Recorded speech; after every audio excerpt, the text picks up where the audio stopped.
வணக்கம். நம்ம இன்னைக்கு ஒரு கதை பார்ப்போமா? கதையுடைய பெயர் இரண்டு காகங்கள். சின்ன காக்காவும் மின்னு காக்காவும் ரொம்ப நல்ல ஃப்ரெண்ட்ஸாக இருந்தாங்க. ஒரு நாள் அவங்களுக்குள்ள வீணா ஒரு தர்க்கம்.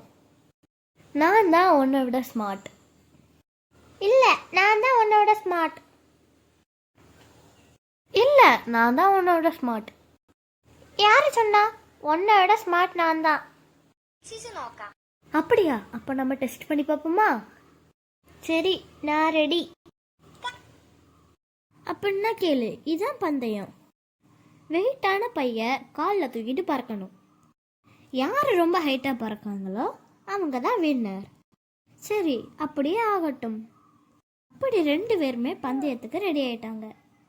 சின்ன கெட்ட மனசுள்ள ஒரு காகமாக இருந்தா தன்னுடைய பையில பஞ்சு துண்டுகள் நிரப்பினா.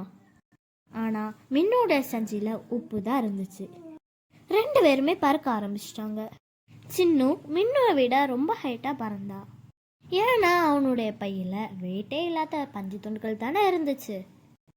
உப்பு சஞ்சி எடுத்துகிட்டு வந்ததுனால மின்னுவனால ரொம்ப ஹைட்டாக பறக்க முடியலை. காக்கைகள் பறக்க தொடங்கி கொஞ்சம் தூரம் போன பிறகு மழை தூத்த ஆரம்பிச்சது. சின்னுடைய பஞ்சு துண்டுகள் மழை தண்ணி விழுந்து வெயிட் ஆயிடுச்சு. அவனுடைய பைக்கு வெயிட் கூடிச்சு. மின்னுடைய பையில உப்பா இருக்கட்டுமே, மழை தண்ணியில கரைஞ்சு போச்சு. அப்படியே பையுடைய வெயிட் கம்மியாச்சு. அதனால மின்னு ஹைட்டா பறந்து கேமை வின் பண்ணிட்டா. கெட்ட சின்ன காக்கா இதுல இருந்து ஒரு பாடம் படிச்சா. என்னன்னு தெரியுமா? மற்றவங்களே ஏமாற்றி நமக்கு ஒரு நாளுமே ஜெயிக்க முடியாது. எப்பவுமே உண்மைதான் ஜெயிக்கும்.